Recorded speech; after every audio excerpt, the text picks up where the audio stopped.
पश्चाताप का अर्थ है जो आपने किया उसके लिए पछतावा। यदि आप चोरी करते हैं तो आप चोरी के लिए पछता लेते, आप हिंसा करते हैं तो आप हिंसा के लिए पछता लेते। आपको दोष अपने दुष्कृत्य में अवश्य दिखता है, किंतु अपने आप में नहीं।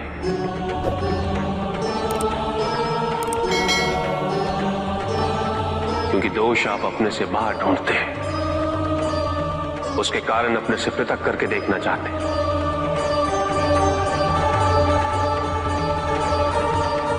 यदि आप ऐसा नहीं करेंगे तो अपने अहम को, अपने अहंकार को सुरक्षित कैसे रख पाएंगे? और इसके लिए सबसे सरल माध्यम बन जाता है पश्चाताप। तपस्या तो सभी करते हैं, किंतु केवल अपने स्वार्थ। कोई भी ईश्वर को प्राप्त करने के लिए तपस्या नहीं करता।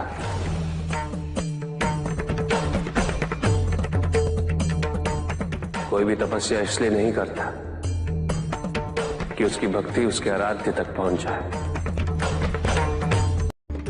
मृत्यु चाहते हो, मुक्ति चाहते हैं, किंतु मृत्यु से मुक्ति प्राप्त नहीं होती। ना ही मृत्यु जीवन का अंत होती। सृष्टि ही जीवन है, प्रकाश ही जीवन।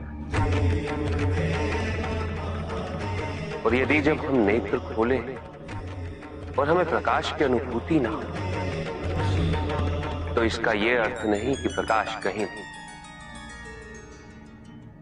प्रकाश है। आवश्यकता है तो अपने नेत्र खोलकर अंधकार के परे दे दे।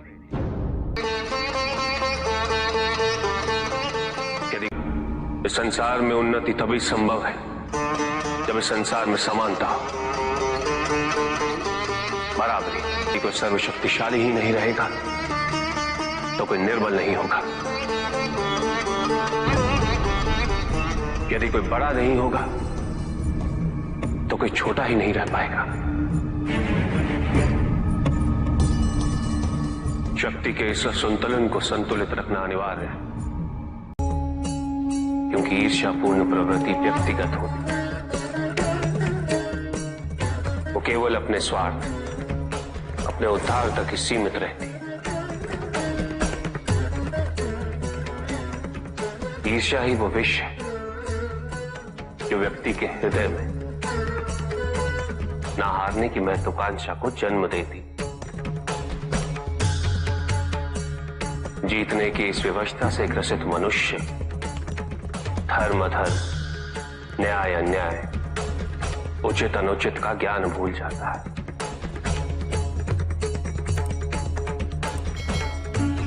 संवेदना, करुणा भूल जाता है। उसे स्मरण रहता है तो केवल जीतना, भले ही वो छल कपट के माध्यम से ही क्यों ना हो। एक असुर था, एग्रिप। एक दिन वो ब्रह्मलोक गया।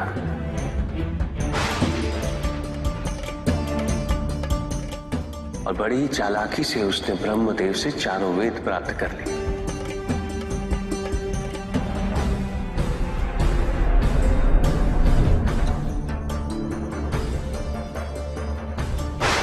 और जाके समुद्र में छुप गया, क्योंकि सारा ज्ञान वेदों में निहित है। इसीलिए संसार से सारा ज्ञान चला गया। जब अज्ञानता का अंधकार फैलता है तो अधर्म बढ़ने लगता है। भगवान विष्णु सब देख रहे थे। उन्हें ज्ञान था कि शीघ्र पृथ्वी लोक पर प्रलय आने वाला है। एग्रिप के साथ चारों वेद भी लुप्त होने का भय था। ब्रह्मदेव सृजन करता है। वेदों के अभाव में पुनर्जन्म की प्रक्रिया को पुनर्स्थापित करना अत्यंत कठिन। इसीलिए हैग्रीव से उन वेदों को पुनः प्राप्त करना अनिवार्य था। तो भगवान विष्णु ने क्या किया? भगवान विष्णु ने एक मत्स्य रूप धारण किया। वो एक मछली बने और नदी में उतरे। राजा सत्यव्रत स्नान कर रहे थे। एक छोटी सी मछली उनके हाथ में आ गई। इतनी छोटी मछली? भगवान विष्णु? हाँ, राजा सत्यव्रत उस मछली को जल में छोड़ने जा ही रहे थे कि उस मछली ने बड़ी मछलियों का भय जताते हुए उनसे विनती की। उनसे कहा कि वो उसे अपने साथ ले चले। राजा सत्यव्रत अत्यंत दयालु थे। मछली को अपने कमंडल में शरण दे दी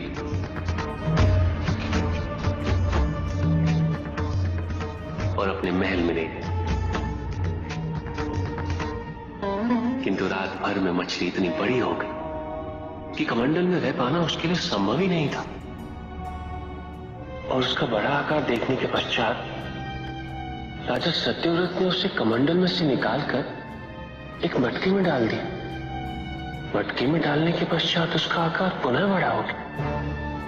तो राजा सत्यव्रत ने उसे मटके में से निकालकर एक सरोवर में रख दिया।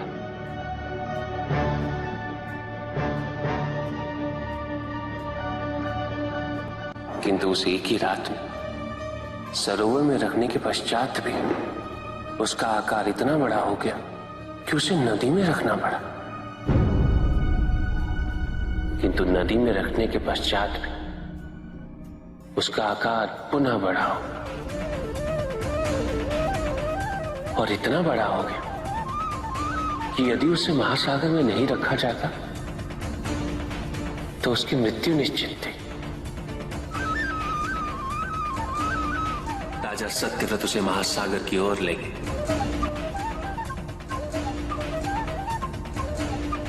क्योंकि राजा सत्यव्रत तपस्वी थे, ज्ञानी थे,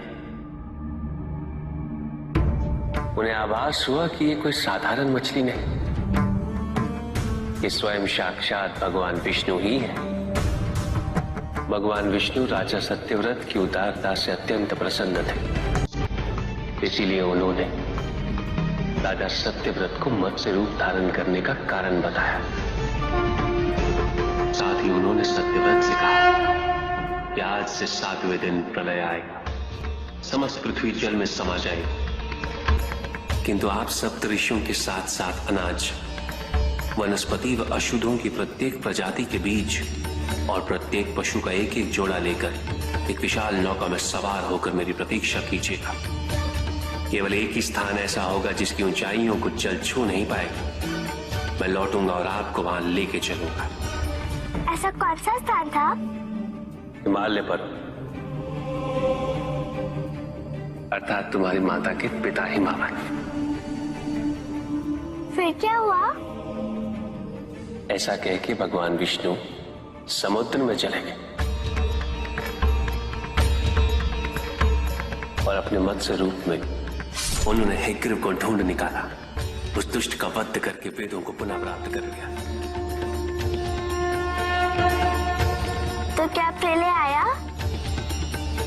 हाँ, ठीक 7वें दिन।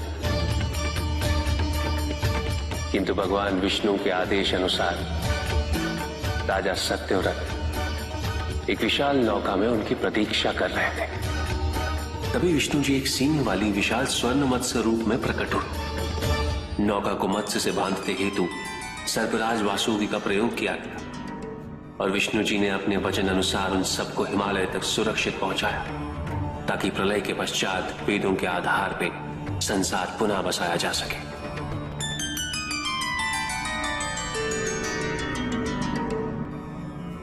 राजा सत्यव्रत मनु कहलाए। मनु अर्थात मानव जाति के प्रजनक। इसी प्रकार भगवान विष्णु ने न केवल वेदों को पुनः प्राप्त कर, अपितु समस्त संसार का कल्याण भी। अर्थात भगवान हर संकट में अपने भक्तों की सहायता अवश्य करते हैं। अस्थिरता तो केवल अविश्वास से आती है। स्थिरता के लिए विश्वास अनिवार्य। विश्वास और शांति की निरंतरता बनाए रखना कैसे संभव है? इस नकारात्मकता का प्रसार हम कैसे रोकें प्रभु? केवल इस जागरूकता से कि सब कुछ अहम से संबद्ध नहीं। जब भी किसी व्यक्ति के कार्य में अहम भाव प्रबल हो तो अहंकार, व्यक्ति जैसा भी हो उसे अस्तित्व केवल वैसा ही प्राप्त होता है। व्यक्ति यदि अपने कर्मों के लिए अपने को उत्तरदायी समझे तो स्वतंत्र था। जब तक व्यक्ति किसी और को उत्तरदायी समझेगा तब तक वो निर्भर रहेगा। व्यक्ति यदि ये सोचे कि उसके दुख का कारण कोई और है तो वो सुखी कैसे रह पाएगा? यह असंभव है, क्योंकि दूसरों को परिवर्तित करना उसके वश में नहीं। वो तो केवल अपने आप को परिवर्तित कर सकता है। यही एक स्वतंत्रता है उसके पास।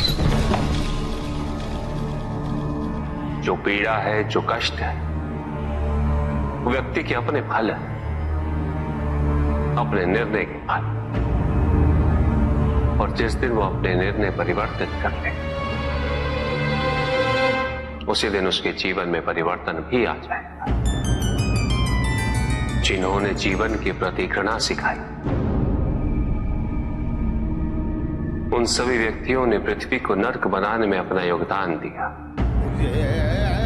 इसलिए अधिकांश व्यक्ति अपने दोष, अपनी त्रुटियां और अपनी व्यर्थता को जीवन पर आरोपित कर मुक्त हो जाते हैं। उन्हें लगता है कि जीवन ऐसा ही होता है और उसके समक्ष वो विवश। वो ये नहीं समझते कि वो जिन प्रवृत्तियों को लिए वो प्रवृत्तियां दुख को जन्म देने वाली वृत्तियां हैं। वो अपनी अज्ञानता के गहराई से अनभिज्ञ है और वो अपने अहंकार में ये स्वीकार नहीं कर पाते कि वो तो कुछ जानते ही नहीं। अहंकार सर्वज्ञता का भ्रम उत्पन्न करता है। न जानने की स्वीकृति बहुत बड़ी विनम्रता है और वही पवित्रता भी है। हमें संसार में संतुलन को बनाए रखने के लिए पवित्रता के आधिक्य की आवश्यकता है। किंतु प्रभु, इस पवित्रता में कौन से लक्षण अनिवार्य हैं? अनेकों लक्षण हैं, किंतु इन परिस्थितियों में जो सबसे अधिक महत्वपूर्ण है वो है सतित्व। सकारात्मक ऊर्जा का सबसे पावन स्वरूप सतित्व। इस सतित्व पर मात्र विश्वास ही पर्याप्त है व्यक्ति को सुरक्षित रखने के लिए।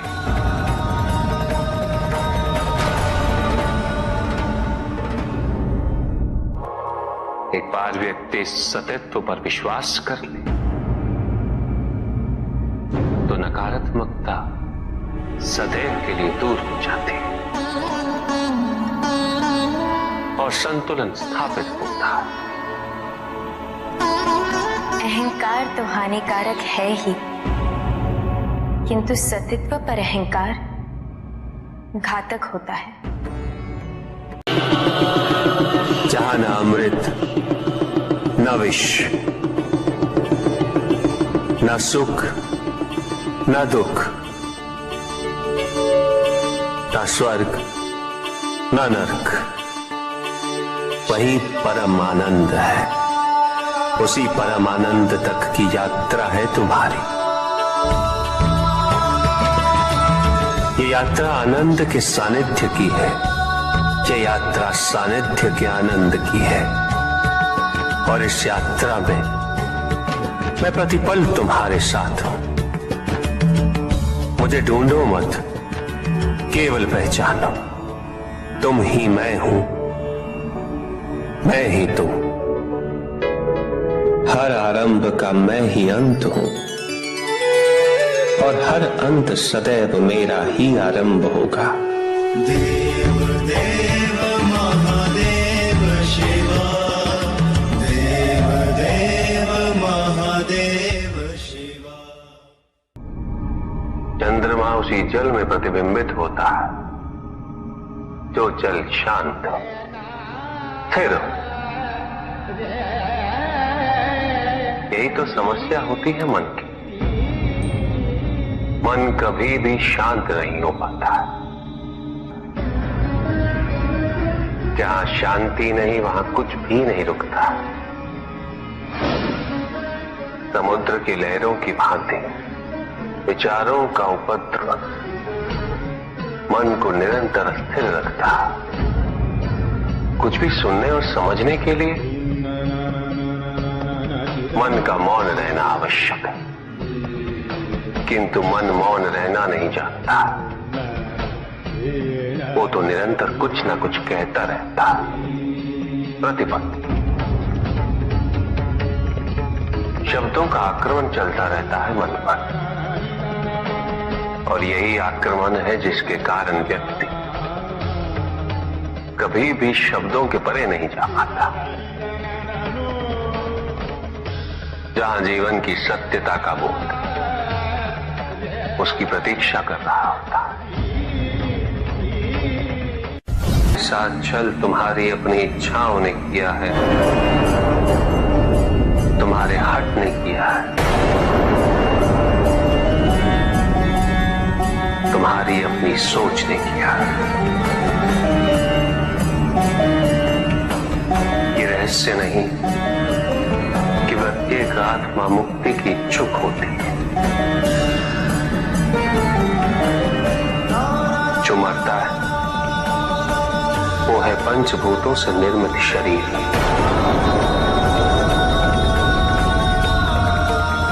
किंतु आत्मा तो अजर है, अमर है।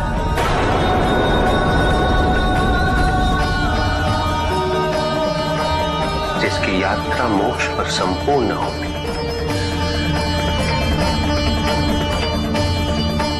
जहां सांसारिक बंधनों से व्यक्ति मुक्त हो जाता है,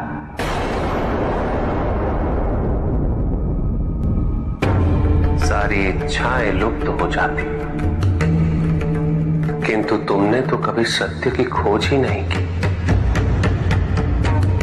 तुम तो सदैव उन तत्वों को ढूंढते रहे जो तुम्हारे अहंकार के पोषण हेतु आवश्यक थे।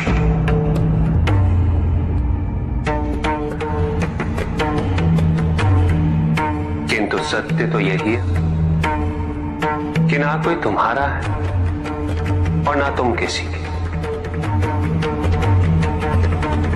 जो है वो परमात्मा का है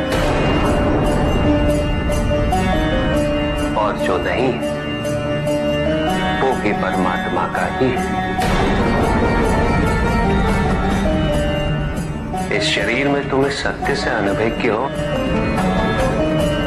किंतु इस शरीर के पूर्व तुम्हें इस सत्य का बोध था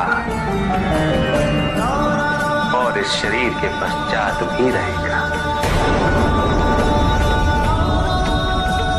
प्रश्न ये है कि क्या तुम इस सत्य को अभी स्वीकार करना चाहते हो?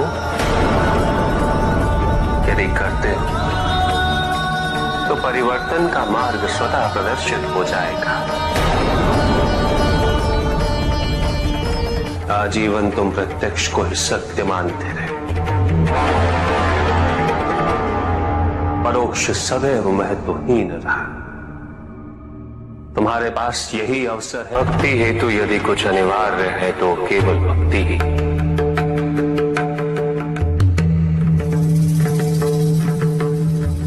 किंतु प्रश्न ये है कि क्या आपकी भक्ति संपूर्ण है? विश्वास और भ्रम के बीच की रेखा अत्यंत महीन होती है।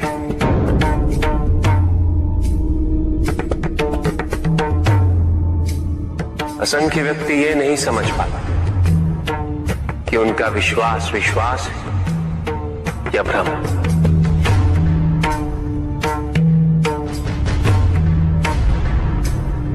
मुझ तक पहुंचने के लिए किसी और की आराधना अनिवार्य नहीं। मेरे सच्चे भक्त तो मुझे किसी भी रूप में पूज सकते, किसी भी रूप में प्राप्त कर सकते। ओम नमः शिवाय। पुरुष और प्रकृति एक है, वो कभी पृथक नहीं हो सकती। शक्ति शिव के बिना अधूरी है,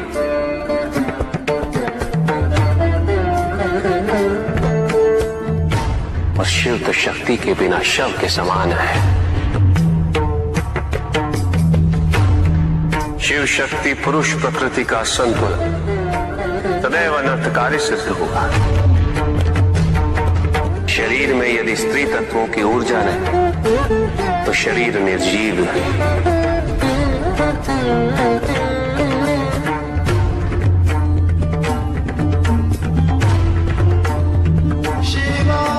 शक्ति और शिव के संपूर्ण रहस्यों को समझ लेना भक्ति, ज्ञान और तपस्या की पराकाष्ठा है।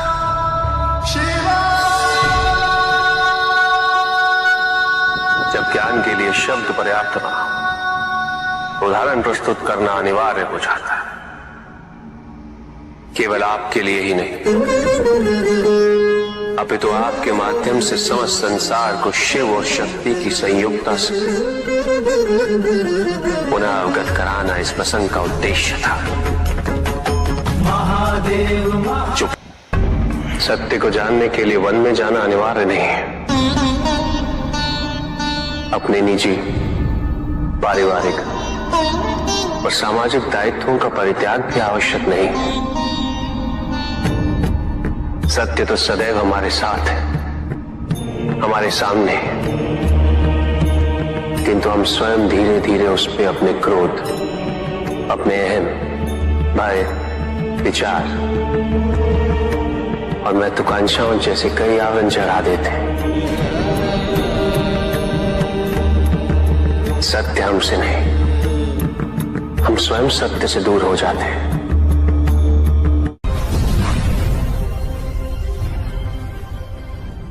ज्ञान का भ्रम अज्ञानता का प्रथम लक्षण है। इस प्रकार भरे हुए पात्र में कुछ नहीं समा था, उसी प्रकार ज्ञान के अहंकार से भरे मन में अधिक ज्ञान नहीं समा था। जहां प्रश्न नहीं वहां जिज्ञासा नहीं, और जहां जिज्ञासा नहीं होती वहां ज्ञान की वृद्धि नहीं हो सकती। निसंकोच होकर पूछिए।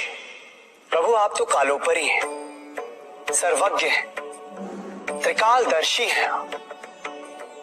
चारों ओर ये जो अज्ञान का अंधकार फैल रहा है, उसमें ज्ञान का मूल अर्थ कहीं ना कहीं खोता जा रहा है।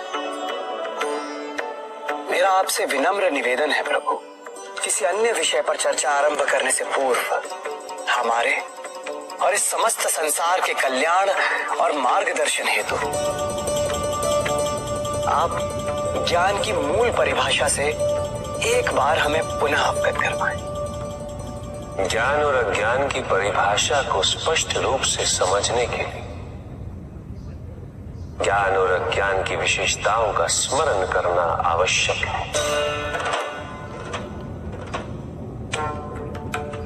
जिसके कारण स्वार्थ, विनाश, क्रूरता, अशांति और भय में वृद्धि हो,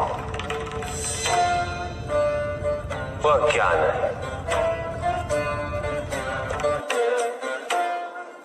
किंतु जो व्यक्ति को उदार, निर्भीक, सहनशील और विनम्र बनाए, वही ज्ञान है। अज्ञान की शक्तियां दुरुपयोग करने हेतु प्रेरित करती हैं, किंतु जो अपनी शक्तियों और अपने सामर्थ्य के प्रति अपने उत्तरदायित्व को समझाए, जो न केवल अपने अपितु अपने से पहले संसार के उद्धार हेतु प्रोत्साहित करे, वो ज्ञान है। ज्ञान का मूल उद्देश्य ही परोपकार है, सृजन है। दूसरों की भावनाओं को समझना, उनका आदर करना, यही ज्ञान है। क्योंकि ज्ञान हमें न केवल अपने अपितु दूसरों के दुख और सुख के प्रति भी संवेदनशील बनाता है। किंतु जो दूसरों की भावनाओं का अनादर करे, उसे ज्ञान की श्रेणी में कैसे रखा जा सकता है?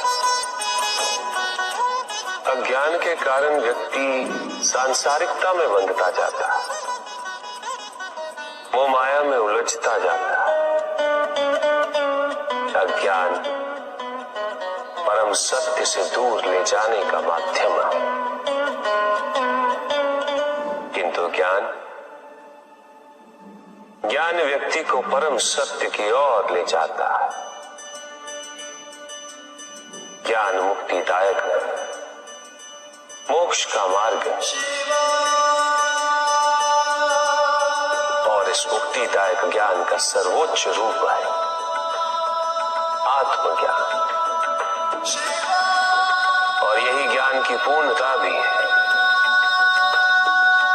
ज्ञान और अज्ञान का भक्ति का उचित मार्ग बताए हमें, ताकि मेरी भांति दूसरा कोई भूल ना करे। भक्ति मुक्ति का आधार है पुष्पदल, और मुक्ति तो केवल समर्पण से ही संभव होगी। और समर्पण के लिए पुष्प नहीं, स्वर्ण नहीं, आभूषण भी नहीं, रत्न नहीं, धन नहीं, विधि विधान नहीं, केवल अपने मन को अर्पित करना अनिवार्य है। जानना चाहते हो पुष्पधन कि वो कौन से पुष्प हैं जो मुझे अत्यंत प्रिय है? इंद्रियों का नियंत्रण, दया, शांति, तप, क्षमा, ध्यान और सत्य। और जब कोई मेरे इन पुष्पों से आराधना करे, मैं अवश्य प्रसन्न होता। भक्ति में भव्यता आवश्यक नहीं है पुष्पदल, अपितु सरलता आवश्यक है। भक्त के लिए ये समझना अत्यंत कठिन हो जाता है, प्राय भक्ति कब मोह में परिवर्तित हो जाती है। और ऐसे में पथ भ्रमित होना अनिवार्य